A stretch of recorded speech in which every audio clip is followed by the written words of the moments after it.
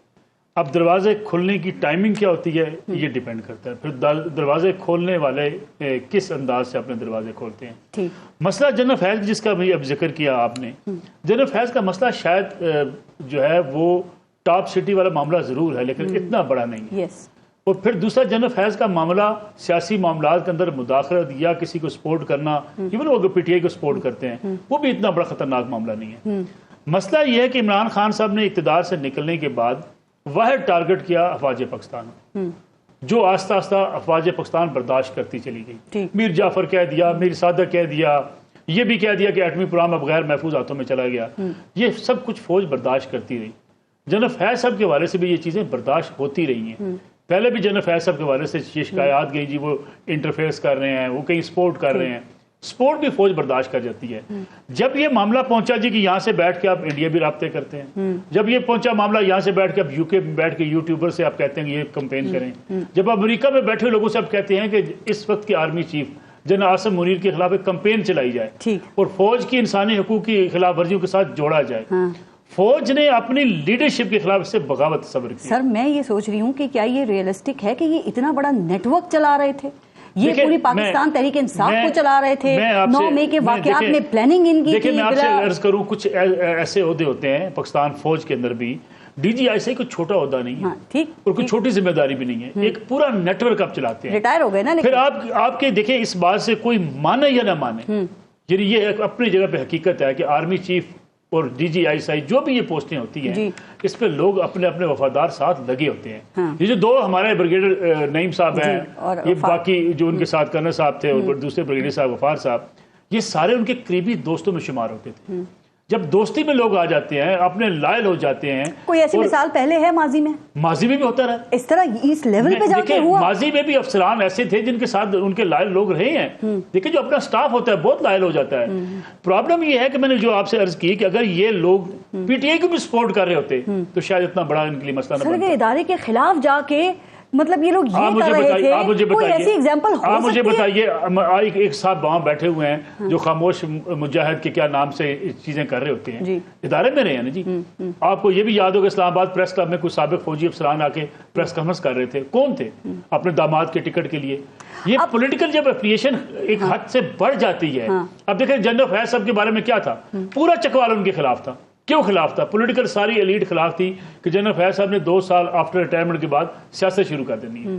General فیض یہ خواب دیکھ رہے تھے کہ وہ پی ٹی آئی کو بھی جا کے اگلے مرحلے میں کسی موقع پہ پی ٹی آئی کو اپنی سیاست کے لیے. سر آپ یہ سمجھتے ہیں کہ کیا یہ ان کی جو گرفتاری ہے, ان کو حراست میں لینا ہے, یہ ایک میسیجنگ ہے کہ دیکھیں ہم اپنے سینئر جنرل یا سابق D G I S I کو جب ہم احتساب کر سکتے ہیں کوئی اس سے بڑی زمان نہیں ہے. میسج تو پارس اسی دن دے دیا گیا تھا. کس کو؟ جس دن لاہور کے کور کمانڈر کو اسی دن بلا. یہ میسج کس کے لیے اور کس تک پہنچ گیا اور سمجھ گئے کہ نہیں؟ یہ میسج دیا ہے کہ فوج کی انسٹیٹیوشن کے خلاف, فوج کی لیڈرشپ کے خلاف اگر کوئی یہ سوچتا ہے کہ اس کی لیڈرشپ کے خلاف کوئی بغاوت کی سوچ رکھتا ہے, ہٹانے کی سوچ رکھتا ہے, راستے میں رکاوٹ پیدا کرنے کی سوچ رکھتا ہے, اس کو ہم برداشت نہیں کریں گے. یہ فوج سے باہر بھی پیغام ہے, یہ باہر بھی پیغام ہے. یہ عمران خان صاحب کو بار بار کہا جاتا ہے, میں یہ بھی آپ سے بات کہوں, کیوں کہا جاتا رہا کہ عمران خان صاحب معافی مانگنے 9 مئی کے والے سے, راستہ دیا جاتا رہا عمران خان صاحب کو بھی, مذاکرات نہ ہو, بھلے بات چیت نہ ہو, لیکن کیا یہ سٹیٹمنٹس نہیں آتی نہیں ٹھیک کہ انہیں کھلے عام معافی مانگنی ہوگی, انہیں تسلیم کرنا ہوگا کہ انہوں نے فوج کے خلاف بغاوت کروانے کی کوشش کی. سر اگر تسلیم کر لیا تو اس کا مطلب تو پھر انہوں نے ہی کیا ہے نا, تو آپ کو لگتا ہے کہ اس کے بعد ان کی جان چھوٹ جاتی, پھر کیسز مزید پکے نہیں ہو جاتے؟ میرا ذاتی خیال ہے کہ اگر 9 مئی کے واقعات کے بعد ہماری عدالتیں ذمہ دارانہ ثبوت دیتی,